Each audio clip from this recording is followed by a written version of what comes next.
Great, and welcome to another edition of the Brazilian Shirt Name podcast. The legend Dino is in situ in Rio, looking resplendent as always, but very casual today, eh? Yeah, kind of casual but smart, because you got to keep the smartness for one of the smartest run clubs that we have in English football, with a really, really remarkable story. And we are lucky enough today to have someone with us who has followed that story all the way through. What a lesson in education we're going to get today from our guest. Professor, lesson in education. You see what I did there? But he really is Professor of Football Finance at Liverpool University. Kieran Maguire, welcome to the podcast. Thanks very much for the invite, chaps. Looking forward to this. We're recording this on the day that Brighton are having their first ever European match, and I'm like a 7-year-old kid on Christmas morning. Go on. You've already revealed yourself. I did a podcast a while back for Brighton fans, and I got really confused because we're chatting away, and the people keep referring to Albion. And I'm thinking, what, are they playing West Brom at the weekend? And the penny didn't drop that Albion is also Brighton. So do you refer to the club as, you've referred to it so far as Brighton, but do you refer to it as Albion as well? When I'm in town, I refer to it as the Albion. Yeah, for all my mates. But I acknowledge that on a broader geographical basis, it does cause a bit of confusion and resentment, because not only amongst West Brom fans, but you've got Burton fans as well. And then if I go up to Scotland, there'll be, what about Albion Rovers? So I acknowledge that Brighton are not big enough to be known by their secondary name. Not yet. Not yet. Enough. Yeah, let's come back in a few years' time. Were you there, Kieran? Were you there for Jimmy Melia and Steve Foster and Smith Must Score? What's your history with the club? Well, I moved to Brighton in 1974. Before then, my family were living in Chelmsford, so I used to go and watch Chelmsford City. I've always been football mad. My old man wasn't interested in football, but he worked for American Express, who moved their European HQ to Brighton, so we moved there. That'll do nicely. Exactly. And on the back of that, at the time, the manager was Peter Taylor, so it was sort of quite exciting times to be. So Clough had just gone, had he? Clough, yeah. Clough was incredible in that nobody knew what was going to happen from week to week.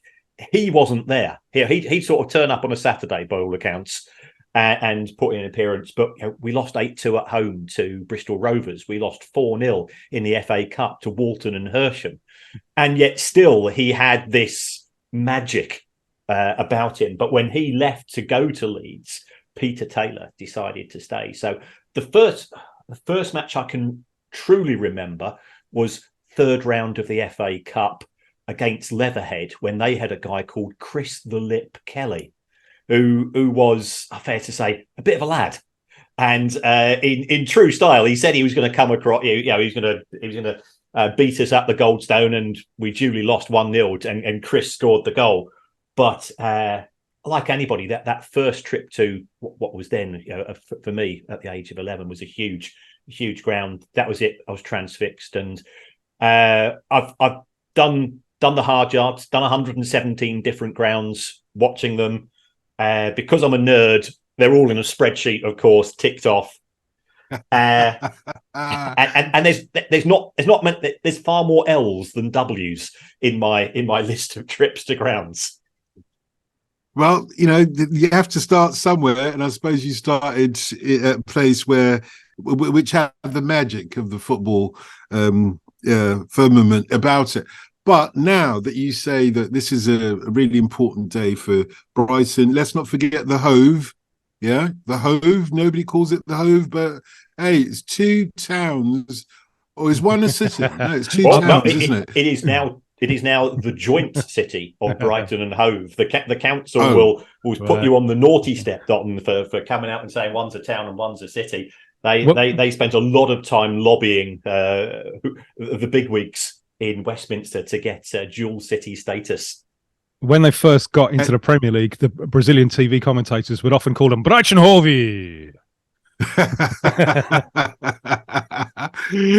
Not the Albion, then. No.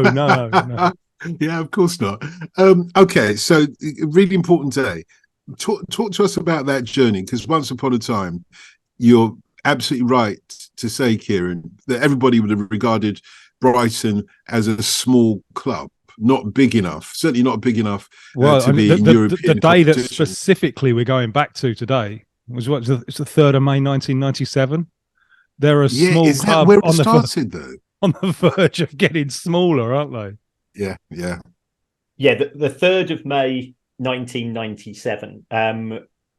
Brighton's owners, or Brighton, had been sold to somebody for £56.25. That was it. The club was that was it. The club was sold for £56.25 to somebody. We didn't know what he was up to, and then the next minute we'd heard that the ground had been sold, and it was going to be redeveloped, and things were not good. The fans were unhappy about that. In December 1996, Brighton were 12 points adrift at the bottom of the bottom tier of English professional football. So we thought that was it. Nobody's we'll never come back to the city. We'll never return. And gradually the results improved under a guy called Steve Gritt. And we got to the 3rd of May 1997, and we were equal on points with Hereford United. And we were playing at Hereford that day. So we needed to avoid defeat. And Hereford, with a win, would maintain their status. And I think the fear was that if Brighton had got relegated, they wouldn't have been accepted in non-league football, and potentially the club would have gone out of existence. Wow. So I get the feeling for that, that the game is Edgar Street, Hereford's ground. There's a bull that goes around the field before the game. But there's more than 8,000 people in the ground, and more than 3,000 of those have come up from Brighton. And the feel that I'm getting from reading about it is a lot of them were going thinking, this is the last dance. This could be the last time. It was. We played our last match at Brighton's home ground the previous Saturday. And it was, in those days, there were no mobile phones. So Brighton needed to win, and we were hoping for some other results to go our way.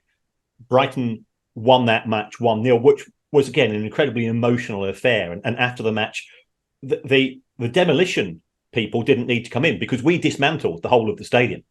We took the seats, we'd have taken bits out of the floodlights, tufts of grass, the goalposts, the nets, everything was taken by the fans. Because, as you rightly said, Tim, a lot of us thought this was it. And that emotional investment that you have as a football fan, you wanted a memento. We'd seen that the match at Hereford could have been important. Hereford lost that day. I remember shouting out in the stand with my transistor radio, Hereford are losing to Orient, Hereford to lose to Orient. And everybody goes, you get really excited.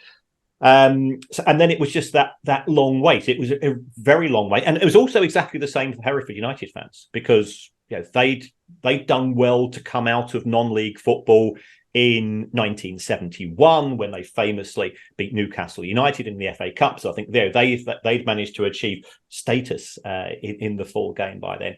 And then it was that countdown. But trying to get, fortunately, I'd got a ticket way in advance. Tickets were impossible to come by. And the journey down, I was living in Manchester at the time. The journey down there was 4 of us. Who would have thought that? Hereford against Brighton, book early to avoid disappointment. Tim, mate, save the last dance for me. Come on now. Disappointment was quite common that season. I recall us losing 4-0 at home to Darlington, and results of that magnitude. The journey down to the match from Manchester, where I was living, I was with 4 blokes. We didn't say a word because you couldn't. It was too nerve-wracking. It was a horrible day. in apart from the end result. But very emotional, and I can still see the key moments of that life. They go through my mind on regular occasions when you have a bit of a moan these days because you've only drawn at home to Sheffield United in the Premier League. Look, this, as we've already given away the ending in a way, because we know, well, because Brighton are still here. You know? Yeah, exactly. Anybody who follows football knows exactly how things have turned around for Brighton. But before we get to that moment, let me just tell people that Brighton's story is as much off the field as on the field, and you've suggested that in the way that you've described some of the key people that are instrumental in keeping this club alive. But you're also one of the authors behind a really, well, I think anyway, a really interesting book, Unfit and Improper, which is unfit and improper persons. Sorry, unfit and proper persons. Forgive me. Well, you tell me what the flipping book's called. It's unfit and improper, isn't it? It's unfit and improper. It's Unfit and Improper Persons, an That's idiot's guide to running a football club. Yeah, it's the subtitle that confuses me. It's an idiot's guide to running a football club, which is... You're talking here, Kieran, to someone who's naming his autobiography after Lionel Jeffries. So there is going to be confusion, confusion here. But this is your rhymes with Jeffries, Effries. Anyway, sorry, go on. Yeah, it's called Effries. It will soon be available from all good bookstores. Thank you. I've made it up with you now. You've made this, it up. Kieran, is your area of expertise, isn't it? Football finance. Yes, and yes. It's something which confuses the hell out of me and so many other people. What is the optimum? What is the possible model? You know, how should this thing, which has been created and sustained by millions of people, and becomes the plaything of the billionaire class, how can this thing be administered? And I imagine with the Brighton story, it's an example of where that can work. Yes. Brighton, the day before we played Hereford, the owner of the club, Bill Archer, who'd bought the club for £56.25, he changed the club constitution so that if the club was wound up, the club's original constitution said that any profits from the dissolution of the club would go to support local football in Sussex. He changed the small print to say that all profits would go to him, which didn't go down too well. But the fans made his life awkward. So on one occasion, that sounds ominous. Here we go. Yeah, there were things that I can do that I was involved with because I lived in Manchester and he lived in Blackburn. I managed to find his phone number and I put it in certain ads for certain products and services. You know, everybody became innovative. I think we were playing at Rochdale, and we turned up. And about 200 of us turned up at his house and he wasn't in. There were a couple of local policemen there. So they said, okay, lads, what you do? We said, well, everything we do is peaceful, because we wanted to make sure that we had the media on our side. So one of the lads, he'd written a poem. So he read out a couple of poems and then we all looked round and said, okay, our job's done now. And we all shuffled off back home. So there was a lot of things done. But the day before we played at Hereford, there was confirmation that a local guy, a guy called Dick Knight, he had bought the club and that we'd secured somewhere to play for the next 2 seasons. It was at Gillingham. So that's a 200-kilometre round trip from Brighton, but at least we had some potential. And since then, the club has moved forwards. It moved back to play in Brighton, albeit in an athletic stadium, which only held 6,000 people. We then started to lobby the government to try to persuade them to give planning permission to have a bespoke football stadium built. We set up our own political party to campaign for it. I remember delivering a 6-foot-high Valentine's card in Hull, where the deputy prime minister, the guy who was going to give the thumbs up or the thumbs down, John Prescott, he was the deputy prime minister. That was his constituency. So we tried to be innovative. We tried to be funny. We tried to get the media on our side. Some of the fans even brought out to record. We were on Top of the Pops with a song about trying to get a stadium, and we coordinated in such a way. No, nobody ever played the song. You bought the single. Nobody ever played it, but we knew that if everybody in Brighton bought it for that week, we get into the top 30, we get on Top of the Pops, and it was just one more positive thing. And it was great having people like Des Lynam and Fatboy Slim, who were sort of connected to the city, articulating the desire for just having a home, and every football club should have a home. That's all we wanted. And since then, things have moved on far in excess of expectations. From what you're saying, it seems to me as if the Idiot's Guide to Owning a Football Club should conclude that fans should own the football club as they do in Germany. Well, yes and no, because the trouble is with fans, and I am a fan, it is that you have a very, very short-term view of the world. So everything revolves around this weekend's fixtures. And if you are to be successful in any business, you need to have a strategy which is long-term. So if we take a look at some of the fan-owned clubs, if you think about a club such as Barcelona, which is owned by the socios, it's owned by the members, they vote to have a president appointed every few years. Now, if you're trying to get people to vote for you, you've got a choice. You can tell them what's good for the club, or you can tell them what they want to hear. And what they want to hear is, we're going to be signing lots of players, we're going to be doing this, that, and the other, which isn't necessarily financially sustainable. And that's why we presently have Barcelona Football Club, which is fan-owned. And I love the meritocracy of that, and I love the romance of that. But I wouldn't financially. It's bought players who it can't register because it's in breach of the financial rules. I like certain mobile phone manufacturers. I wouldn't put all of the people that use that particular phone in charge of running it, because those type of decisions don't always work.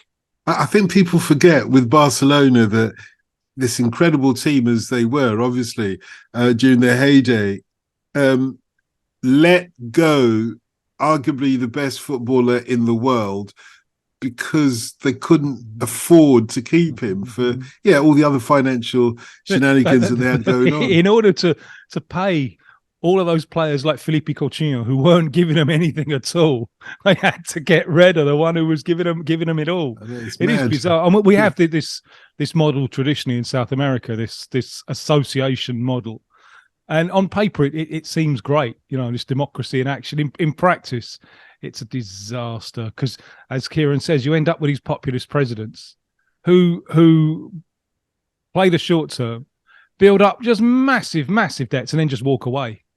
So I mean, this is the target of a football club, isn't it? To balance the short term with the long term. But even at the end of that, I don't think that necessarily the best answer to all of this is, let's just give it to a billionaire and let him play with it. Okay, and I do want to get onto the Brighton model, but let's talk about this match. You said that you can still, some of the highlights of the match come flooding back to you at the moment you start thinking about them. Talk us through some of those. Well, it was like watching 22 versions of Mr. Magoo on a football pitch, because they couldn't. Both teams were awful. Both teams were absolutely dreadful because the pressure, and you could sense it because both teams were aware that potentially at the end of this match, I'm out of a job. Yeah. You're dropping out of the Football League. And the tragedy for Hereford United no longer exist. There is a new Phoenix club which should be set, but Hereford United as such doesn't exist. And Brighton have gone exactly in the opposite direction. And that weight was very much on the shoulders of those young men.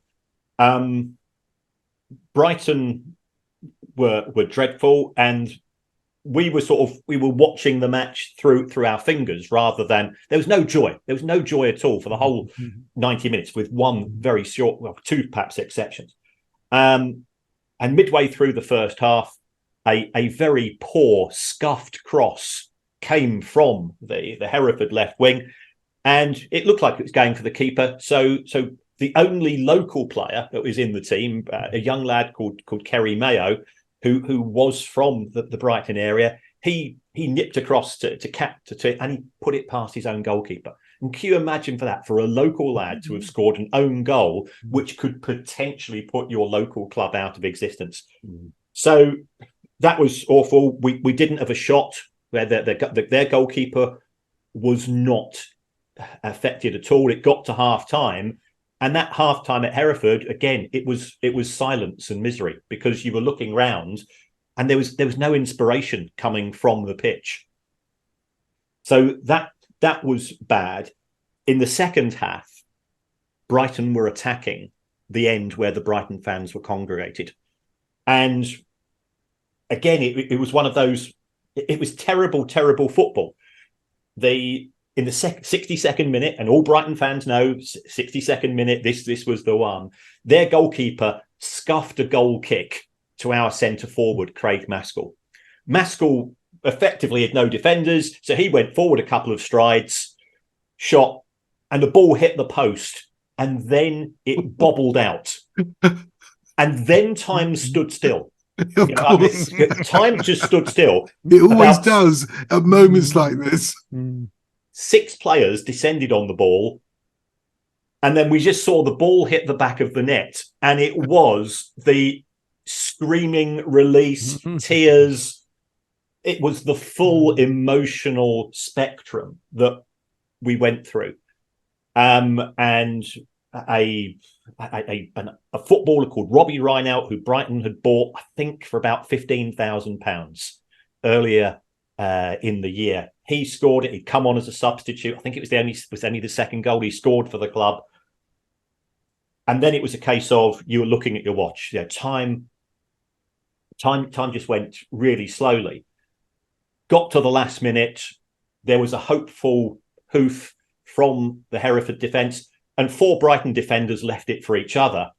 And it went straight through to Hereford striker Tony Agana. And again, I go through that moment so often. He was 12 yards out. He had just hit the whole of the goal to aim at, and he side-footed it as if it was a back pass straight to our goalkeeper. And then the whistle went, and it was you were hugging strangers, you were crying for joy and relief, and so on. It was a horrible, horrible 90 minutes. And whilst we were celebrating, the silence from the Hereford United fans, that you did feel for them, because you knew that it could have been us. What was the atmosphere like when you got out of the away end? So you're there in the streets around the ground with Hereford fans who've just been through this with an unhappy ending for them. Yes, I mean we were just running up to everybody in a blue and white shirt and just hugging and celebrating. The Hereford fans, to be fair, we're talking a previous era of football. It could have turned ugly, but it didn't. I think that they were so demotivated that they couldn't even get angry towards us. So it must have been galling for them. And then, there was, say, four of us lads back in the car to Manchester. We were listening to the radio, and that was coming in, and there did seem to be a general well of support for Brighton, and that was great, because Brighton is for people not familiar with it. It is a hipster town. It is an eccentric town. And that can grate, I think. I've got a mate. People. I've got a mate he's very, very much from the north of England. Very much, he really, and he's been living in Brighton for years and years. And his first night there, he's really unsure about it. Bloody South and that bloody South. And he goes. There's a karaoke at the end of the pier, and there's this old guy who keeps getting up to do "Back to the Beat with a Renegade Masters," "Power to the People," "Power to the People," and he does it again and again and again. And the bloke running the karaoke, I just can't get him off. And my mate at that moment, he said, "You know what? I think I'm going to like living here." I love Brighton. I think it's brilliant. Looking at the team list, the players, it is, it's a bunch of has-beens, never was-ers and never will be-ers. But there's one name that stands out for me because I saw him score on his Premier League debut, one of the very, very few games he played for us. Jeffrey Minton, little midfielder who started at Tottenham. I saw him score. He was there. It was a farewell game of Gary Lineker, when he was leaving English football at the end of the season against Everton. And I think it was a headed goal, bizarrely enough. And so you're thinking, well, what do we got here? And I used to go and see him in the reserves. And I was thinking, no, I don't think he's quite going to do it. And he only played another game or so for us. And then he's off to Brighton. Did he stand out? And who were the heroes on the field for you that season? Jeff Minton was a very gifted footballer. He was a player who could slow the game down. He was good for distribution. He was probably, to a certain extent, too good to be playing at that level. And that actually counted against him because it was all kick and rush. I think in terms of the heroes, the previous match where we had played Doncaster at home, Doncaster had a centre-half called Darren Moore, who he went and played for West Brom. He's recently been the manager of Sheffield Wednesday, and we could tell he was very young at the time, but he was brilliant. It absolutely, so we thought we're going to get no change out of him. And Brighton had a centre forward called Ian Baird, who had also played for clubs such as Leeds United. And Ian he'd scored a few goals, but he knew that he was up against it, and he was being outclassed by Darren Moore. So what Ian did, and we will always be grateful because we wouldn't have scored otherwise, is that he decided, a ball went up and he decided to pick a fight with Darren Moore and managed to get him to retaliate, and both players got sent off. So this was a strategic red card, and he was cheered all the way off the pitch because Darren Moore was magnificent for the first half hour. So he was very good. Craig Maskell had scored a lot of goals when things had started to turn around. It wasn't a great team, but it was a team who eventually got the job done. We'd actually spent £130,000 on a midfield player, which was unheard of in the fourth tier of English football in the 1990s, and that hadn't worked out, and he sort of disappeared, and nobody was quite sure what was going on. So the team on paper didn't look too bad, but because and people say surely players, they just focus on the dressing room. If things are taking place outside, then it does impact upon what happens on the pitch. I mean, I teach for the Professional Footballers Association. So I've been teaching some players this week who are moving on as part of their career to become sporting directors, to look at boardroom positions and so on.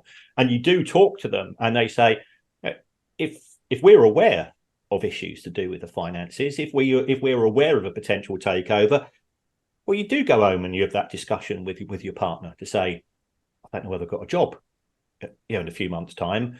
And it's impossible. We always try to be professionals, and I think the football clubs themselves try to inoculate footballers from the outside world, but you can't do it if it's happening to that club. So there are some clubs both in the Premier League all the way down. Yeah, I was going to say it's different, isn't it, from the other end of the scale when you're talking about the top flight, Premier League, First Division, as it was in the day in 1997.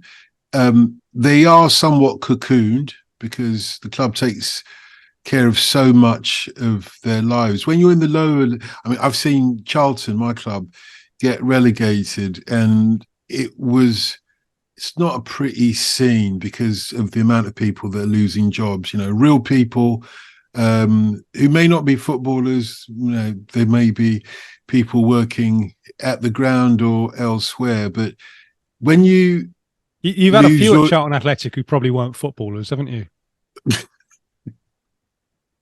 What are you trying to say, Tim? We've had some people. His autobiography is called Jeffries. F. Freeze. It's available from all good bookshops. I'll get any back in his good books. Thank you very much. Thank you.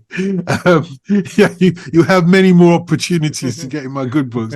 No, but the point I was trying to make here was just that when you're at the other end of it, when you lose your job, so to speak, there are many other job opportunities open to you. But it's quite something to see footballers, professional footballers, concerned that they may be getting their P45s and signing on for next week. That's the reality of it. And the reason why I brought that up is when you told the story of this match so magnificently. I can't thank you enough, because it's a kind of a perspective that needs to be out there, that people there's no pleasure in it, is there? There's no. Why do people? This isn't about getting relegated. This isn't on that level. I mean, this is a level way beyond getting relegated. Existential.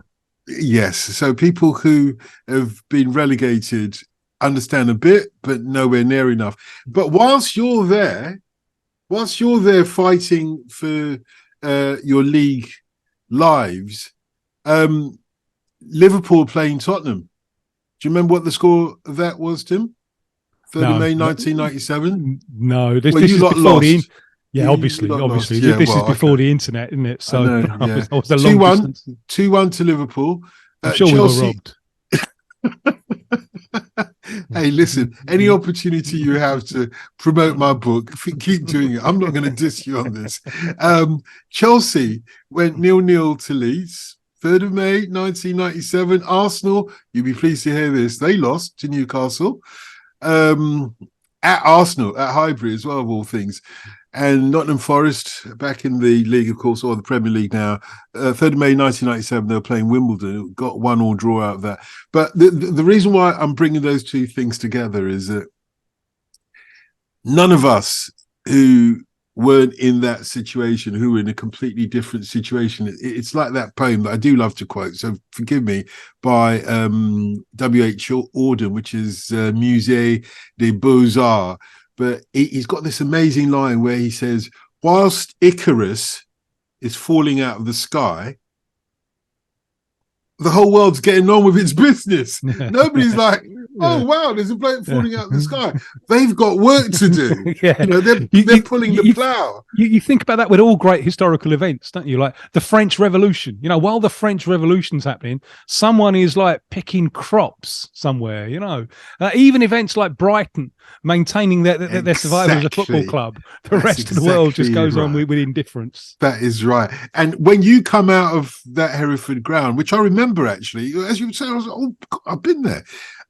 When you come out of that Hereford ground, as it was, what's the rest of the world like? There is that moment, and I've seen it. I've experienced this, and in a sort of a sad way. I remember when my stepmother died. My younger brother, the one whose son used to play for Brighton, actually, he was probably about 19 or so at this point when his mother died.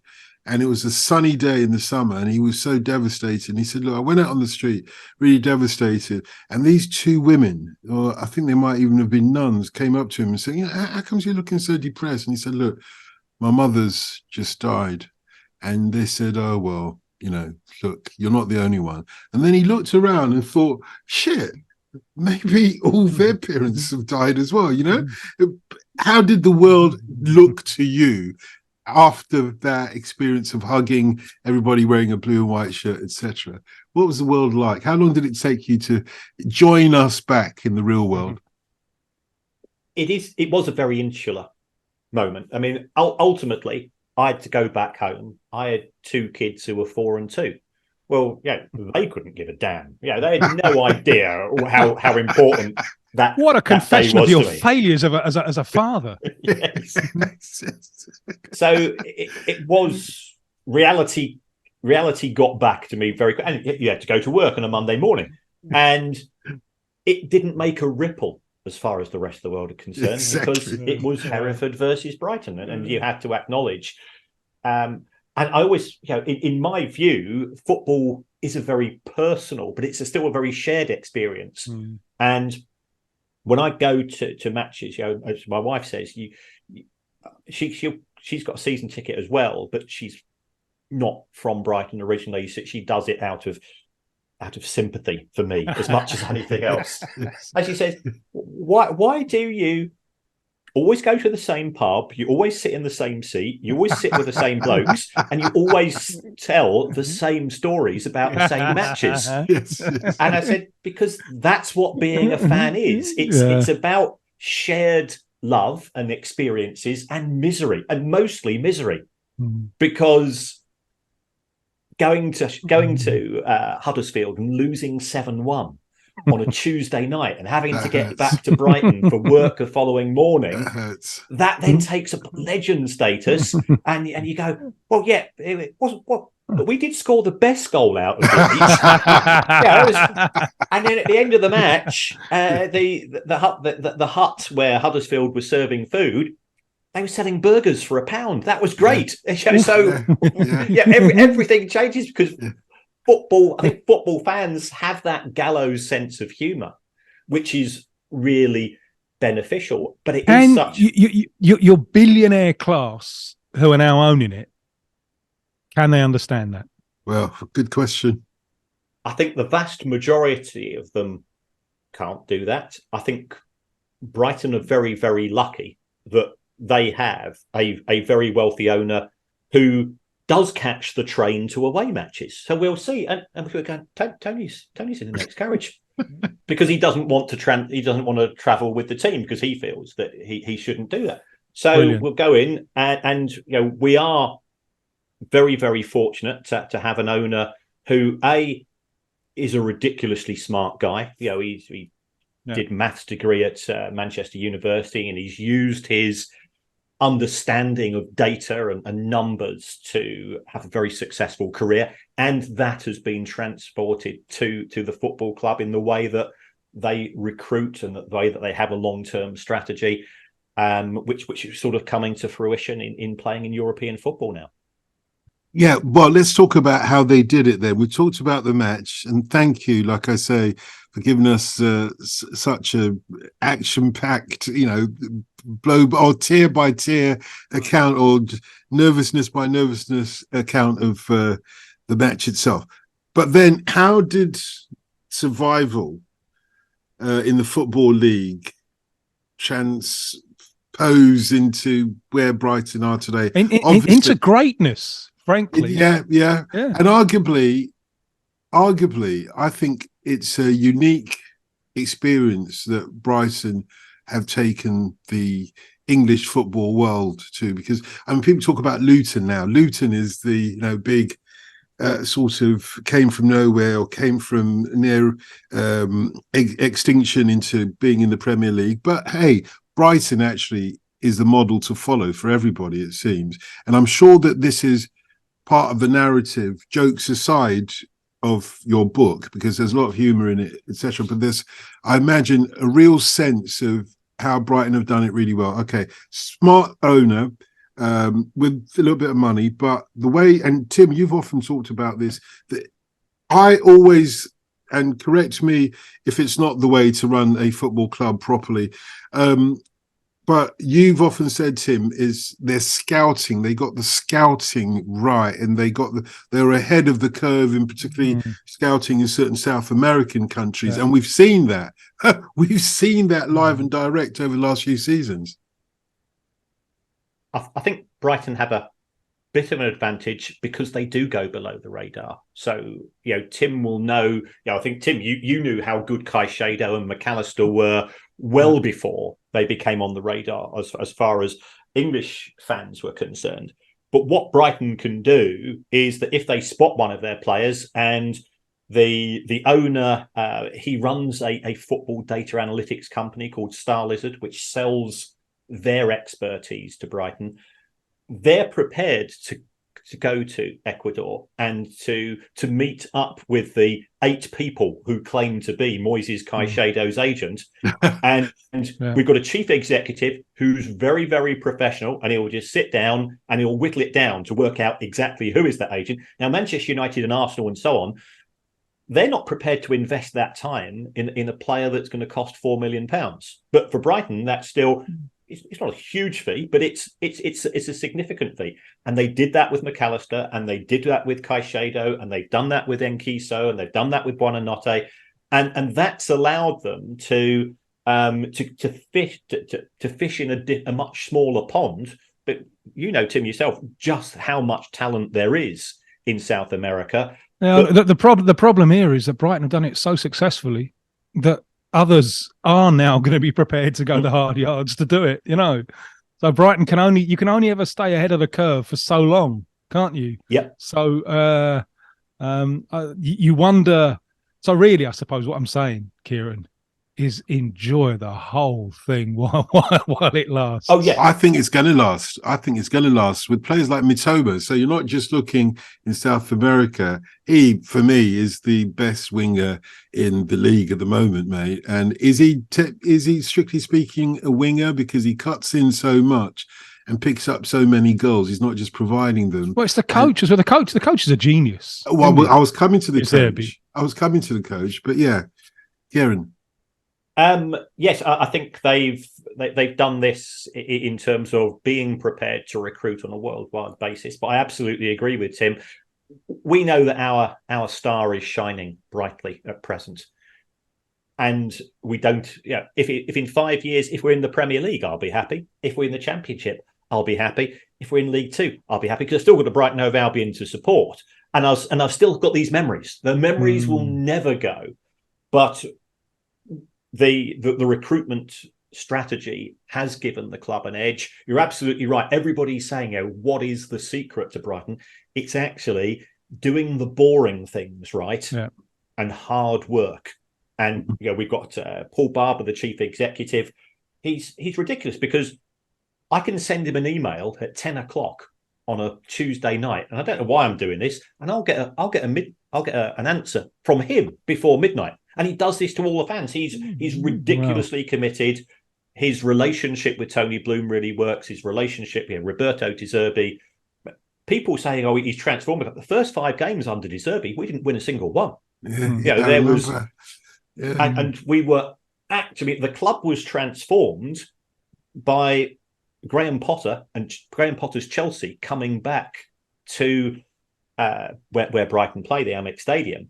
And there was so much feeling that from before the kickoff till the 90th minute, it was a cauldron of angry, bitter malevolence. And we played brilliant football that day. We won 4-1. It could have been 7 or 8.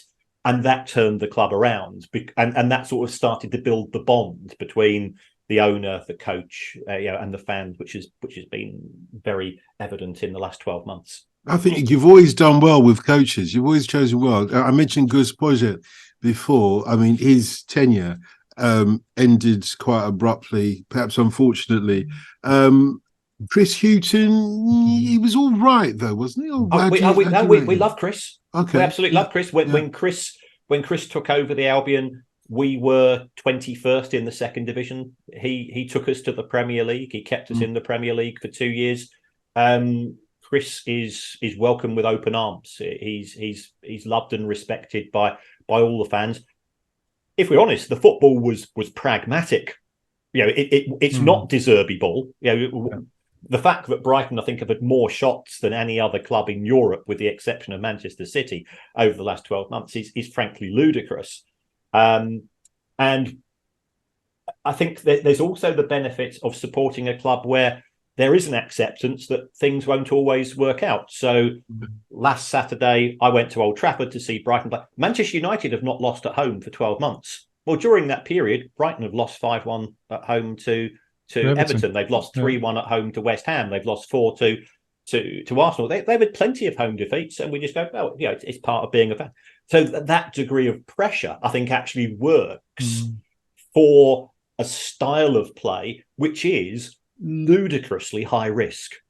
Yeah, Tim's got a good way of describing it. Yeah, do that explanation of their tactics. Well, Teasing them. Yeah, I mean, it's a response. I see it to the Klopp model of the Gegenpress, because De Zerbi has worked out. All right, we're going to get pressed. We're going to welcome that.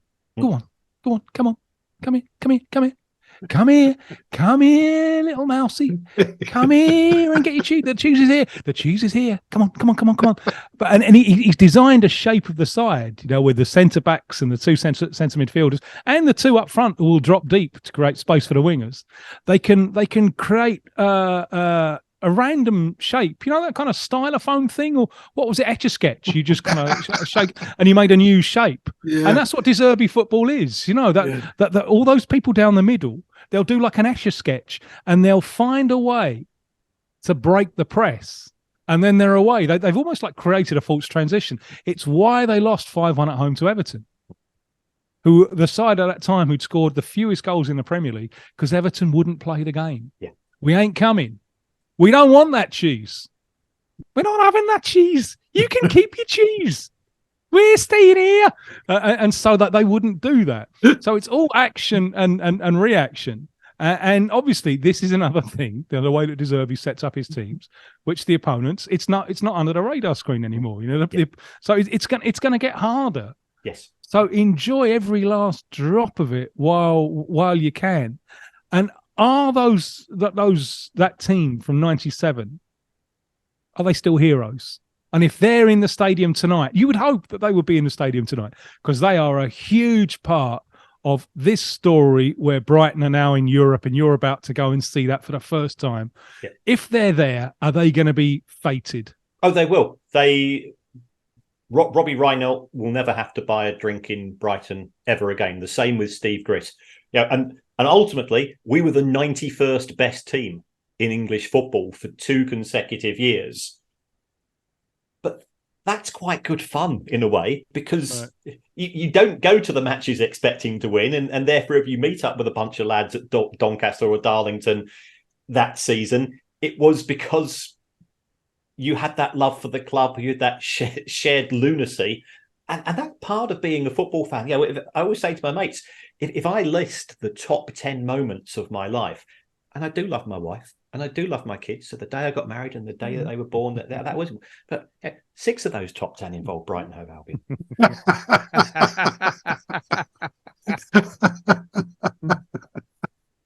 Mate, okay, and thank you. We always look on the Brazilian Surname podcast to the soundtrack of the iconic football match that we talk about. Don't know if you've had a look at. Unfortunately, 6 of mine involved Jennifer Lopez, and she wasn't even there. Sorry, Don.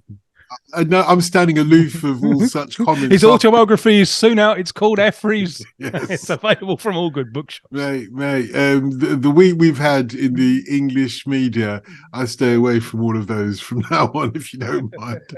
Now, the charts at the time, 3rd of May 1997. What did you make of it, Kieran? How old were you at this time, by the way? I was 35. 35. Well, so you're past actually being part of the in crowd in terms of pop music, or were you still in there? I'm an old punk, so Let's punk, talk. new wave. Yeah, it's always been I'm proper going to punk. I mean, you don't talk about punk and new wave in the same breath, mate. I mean, you talk about proper punk, or you talking about new wave? I like them both. I've got everything by the Clash and the Buzzcocks, and a huge. I go to see the Damned as often as I can, and the UK subs. Yeah. So you, when it comes to Buzzcocks, you're talking Spiral Scratch. I've got Spiral Scratch, absolutely. Well, yeah, because apart from Orgasm Addict, not sure about what more they did. I thought Magazine were actually better initially. Buzzcocks, what was that? Unnecessary. Have you heard Spiral Scratch? Yeah, obviously. Can't go anywhere, mate. Yeah, but I mean, things like Ever Falling in Love, it's fucking brilliant. It's a great track. It's a good track, but it's a bit poppy. This is what I'm saying. Yeah, I suppose it's the bridge to power pop, isn't it? Because the punk thing It could only. It was a short moment, wasn't it? It was supposed to be a short moment, and then 100 flowers bloom, 100 schools of thought develop, and it all goes off in so many fascinating different directions. Yeah. None of which has anything to do with 1997. I fear. I was just asking Kieran if he was a real punk or if he was one of these I know you're softy new wave you're guys. setting this one up to say the only person who can call himself a real punk is someone who's been called on stage by The Clash by Joe Strummer. I know you're setting it up. I know. And I'm sure that will be in the autobiography named Effries, soon available from all good bookshops. Well, it's not in the autobiography, but thank you for promoting it once again. Look, mate, Kieran, I never ever talk about the fact that Joe Strummer came to me and said, "Look, would you mind, because we haven't got Mikey Dread supporting us anymore, would you mind going up to the Ice Stadium in Stockholm and doing the business?" Anyway, I never like to talk about it, or the fact that I was in James Bond's Diamonds Are Forever as well. But that was a kid. I never ever mention it. Never. So we've established that you are more new wave than punk, but I'll allow it. So what did you make of this chart? It's sort of going away mainly from the type of music that I like. I mean, Michael Jackson was number one. There was James were in it, Blur were in it, Republica were in it. So there was sort of indie still there. I've been through my goth period. I'm seeing the Sisters of Mercy tomorrow night. So I'm seeing Buzzcocks and the Undertones and Before Christmas. So I still go and see. Yeah, if I had to give up one of music or football, it would be football. I love my music. And I lived in Manchester for 40 years simply because the music scene was so great. It was amazing. I can tell from the accent. I can tell there are little words when you become North, like class and glass. So that's really strange because he's a Southern. He's Chelmsford, but there's and now I know why. It's been bugging me all this conversation, and I've put the pieces together now. There are some big tunes in this chart. There are some big tunes, and I'm gonna suggest, Don, that this chart includes the finest thing ever, the finest 3 minutes ever to come out of Sweden. Have I missed it? Finest 3 minutes come out of Sweden. Who was it in the charts? Oh gosh, I can't remember. Finest 3 minutes come out of Sweden. It must be lower down. No, number 4. The Cardigans, Loveful. The Cardigans aren't from Sweden. They are Swedish. I didn't know that. Oh, I genuinely didn't know that. Oh, wow. For some reason, I thought they were Welsh. The Cardigans. I thought they were Welsh as well. No, it's a Swedish band. Oh, wow. No, I think you are right, actually. I am right. I know you're right. Okay. Yes. They're calling things like Svensson and Larson and Person and things. Oh, my God. And Loveful, do you rate it as a track? The finest? I think it's gorgeous. No, I'm talking in comparison with everything else that Sweden has produced, which mainly means ABBA and Roxette, Hey, but don't forget, there's only one of us here who's signed to ABBA's label, but he doesn't like to talk about it. But I think it's just a gorgeous piece of pop music. It sounds fresh. You can hear a band. It's not that the 70s ABBA kind of clunkety dunky production that everyone seems to love, but I hate. It's a proper band, and it's got a lovely lightness of touch. I think it's wonderful. The best thing for me in the charts is KRS-One's version of, is it Blondie's Rapture Delight? A Step Into a World, I think was just a sublime hip-hop track when it came out at the time. Busta Rhymes' Hit 'Em High is pretty solid as well. There is some sort of it's not the best rap, I wouldn't say that, but I'm just looking in context of this chart itself, that is probably the best commercial rap at the time. By now a lot of rap is focused and trying to get into the charts. Song 2 by Blur, I mean, that is just, you must love that, Kieran. That is kind of, I know it's a little bit on the poppy side, but I think it's heavy metal, isn't it? Well, yeah, it's them being heavy metal. They're not quite though, are they, Kieran? No, they're not. I saw Blur at Wembley a couple of months ago, and Damon Albarn was in tears. Such was the warmth and the love towards him and the band, and they've had plenty of downs, and it was good to see them all together. But when they played that was it. Everybody was hitting the roof. I can imagine. See, I think Loveful, the Cardigans, is what Britpop should have been. They were kind of Hmm. in that whole Britpop Yeah, sort of but see, arena. They were. I know I've argued this with you before, but the thing that always has annoyed me about Britpop, and I was away by this time, so it's something that's alien to me, is that it's a revisiting of the great moments of British pop history, but usually with the R&B taken out. And I'm talking R&B in the 60s thing. So, Blur, there's a little bit of kind of madness in them, but without the scar.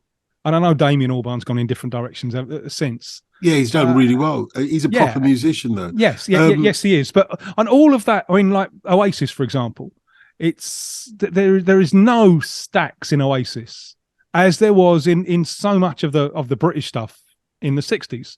It's not the Hoople, In fact, I think there's a Robbie Williams track in here, "Oh Before I Die," when he's trying to be Oasis.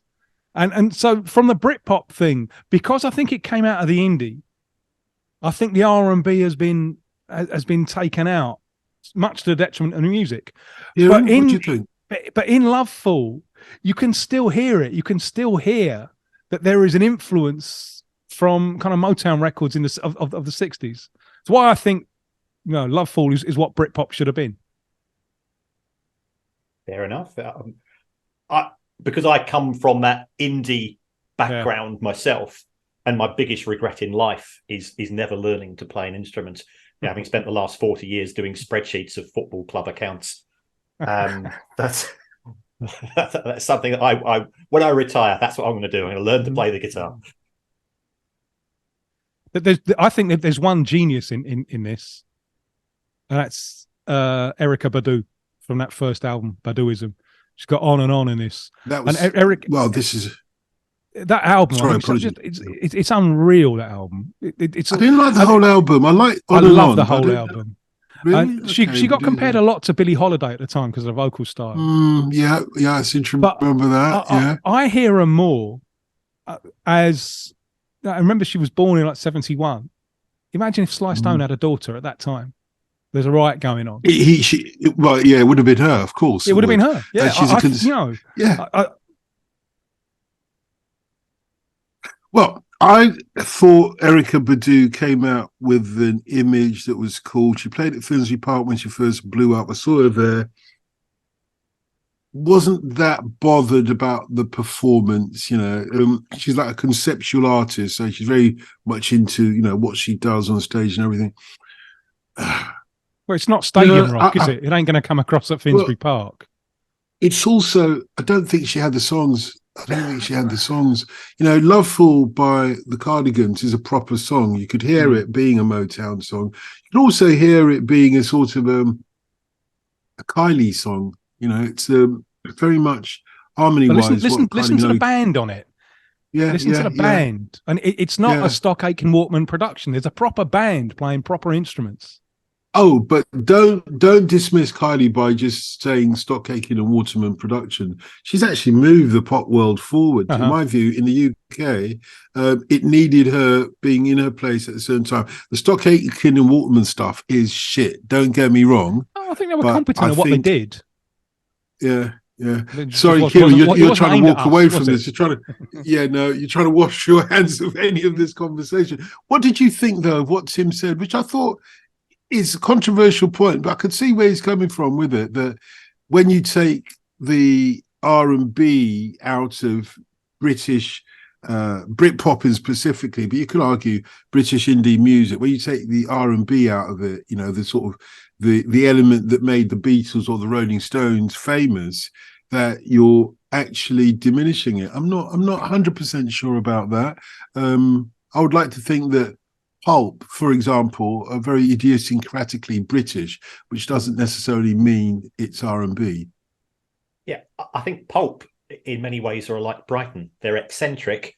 They had a very small period of time in which they were everybody's favourite, and then they sort of returned to where they used to be. And I suspect that's what my life's going to be in terms of. But that different class was. You just listen to those tracks and that feeling of, God, I've been there. I've and that connection, sort of R&B is always a love song. It's whereas I think indie quite often has been that teenage angst, which is so becoming of surly youths, and I was a surly youth, that I felt that true connection, which I didn't necessarily feel with happy music. Yeah, big tunes. Things can only get better. At 19, Dareem is massive tune. At number 10, that's because of the political context, wasn't it? That was the Tony Blair election song. At number 10, I think he's late and great by this point. Hypnotized, Notorious B.I.G. If he hasn't been murdered at this point, it's very shortly afterwards. But it's a brilliant track. It's a brilliant track. It's not as good as anything from his debut album, Ready to Die, is the one that you got to go to. But post Ready to Die, I think this came out on the second album, which was Life After Death. But post that, this was one of the really big tunes he had. Texas is in there with Halo. You got some big tunes in this chart, and I'm looking here and still not feeling completely satisfied, if you see what I mean. I still haven't found what I'm looking for, put it that way. Not in this chart. You two are in the charts. Yeah, of course they are. They can't be. Trying to be the Beatles, I think, but that's not the version that I would have gone for, you see. I'd have gone for the other version of I still haven't found what I'm looking for. In fact, I saw is your wife singing on it? No, she's not singing on it. But her good friend is Pauline Henry, and she was at a show on Saturday that my missus was performing at as well. She took that song out of the jaws of Bono and transformed it into what you have been asking for. Exactly. An R&B version of an indie track. Yeah. What did you make, Kieran, of the Lightning Seeds? You showed me. Wasn't one of my favorite tracks of theirs. It doesn't sound like them, does it? Which is very brave. It's quite a brave track in a way, isn't it? I really like Ian Broody because he's a football fan. His songs are very light to listen to, but they're still emotional. That one didn't really do it for me though. Supergrass are in there. I like them, but they didn't quite make it after a couple of tracks. There's one band. When I left the country, 3 years earlier than this, I thought this band were going to take over the world, and it didn't quite happen for them. It's the Brand New Heavies. Yeah, it didn't happen for them. I don't know why. I can probably tell you why. Brand New Heavies, their shtick was they'd have a different female front person. Yeah, this one was Cedar Garrett. Yeah, who sang with Michael Jackson. That's what I was going to say. Cedar Garrett used to be a friend of mine. I mean, when I say used to. Well, no, and nothing untoward tore us apart. But she went back to the States after a short period with the Brand New Heavies, and she always complained that even though she was the front person for it, it was almost like one of those Brand New Heavies featuring Cedar Garrett, that she was never really part of the band, and she was sort of kept out. The band was mostly the white guy on guitar and the black guy on bass, but even the black guy on bass has to struggle to be the band, as it were, and she came down a line after that. So they had Indea Davenport was the original. Cedar Garrett took over from Indea Davenport, and they've continually worked that format. Now, what they should have done was do what will.i.am and the Black Eyed Peas did, which was bring in a singer. Even though you're the three main person, this singer, it's like a football team. Do you build the team around one person, or do you spread that love and build the team as a communal experience, even though that one person is clearly on a different level or so on? Brand New Heavies, when I initially interviewed them, there were three guys, absolutely brilliant rappers. Then they brought Fergie in, and what Fergie did was take them to the top of the pop charts. She's either got to be part of the group or not part of the group, but it's working together. A group is really like a football team. When you take out an element from a group, I remember when Public Enemy got rid of Flavor Flav, and you thought, oh well, Public Enemy can survive without Flavor Flav. They can't. Exactly. He's the comic relief to exactly. Yeah. And he's the one, when you went and saw them live, he's Yeah. the one that got all the kids, all those little kids that were actually buying the records, all the little white kids and black kids that were buying the records. They couldn't give a tuppence about Chuck D. It was like Flavor Flav, and all he did was go up and say, "Yeah, I'm Flavor Flav, boys." And he was. I remember seeing him miming defecating all over Elvis Presley's blue suede shoes. No need for that. He did take Chuck D's lyrics a little bit too literally, and I still feel for Elvis Presley to be described as Elvis meant nothing to me, because actually Elvis did a lot, in my view, for race cooperation, musical cooperation. Yeah, he did. And, you know, look at who his backing singers were after the Jordanaires. Look at those Sweet Sensation, and look at who was cooking his food for him. Okay, you might think, okay, why is he cooking food? But he treated her like a member of his family. His cook, you know, go and listen to her on YouTube and you'll see. As Chuck D said, you know, most of my heroes don't appear on no stamp. If the Republic of Brighton could issue stamps, who would be the faces on the stamps of the Republic of Brighton? Tony Bloom, for what he's done for Brighton. I think Fatboy Slim for increasing the profile. We've had Adele living in Brighton as well. Des Lynam.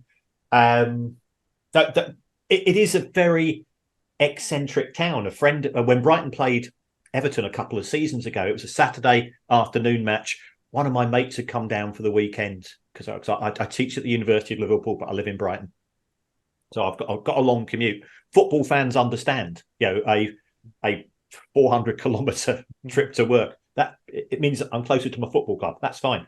So my friend had come down from Liverpool, and we'd gone to a cafe for breakfast on a Saturday morning, and we were sat there, and this woman came down the road, and she was probably 70 years old. She was wearing hot pants. She had her hair up in bunches. She had full makeup on. She was on roller skates. And she had two poodles, and she came down the main road in Brighton, and not a single person lifted their heads. Not a single person goes, hold on, that's a bit strange. And he's tapping me on the shoulder. And I said, that's this place. So I think in many respects, you could have anyone in for Brighton, because it is such a different town. It's brilliantly eccentric, and it's incredibly accepting of anybody, no matter how nuts you are. You've only got to go down the shops, and there's shops selling hats, and there's shops selling chronometers and so on, and they're all losing money, but nobody cares, because it's that vibe that the place has. So I think you could have a huge array of people, not just, I mean, the football club is part of the city, but I don't think it's representative of the nutsness of Brighton. And don't forget, it's only flipping Chris Eubank trying to get some attention with his big truck. Yeah. For fuck's sake. A mate of mine, I saw Chris Eubank on the way up. I got a mate who's just this boxing fanatic, and we saw him one of his very, very early fights. And as soon as he spoke afterwards, after the fight, my mate just fell in love with him. So I used to go to like Eubank press conferences, you know, when no one had heard of him. And I'm not the best in the world, but I'm one of the best. My mate he tried for years to do a surrealist film about Chris Eubank, and he interviewed him once, and he said, "Chris, why do you live in Brighton?"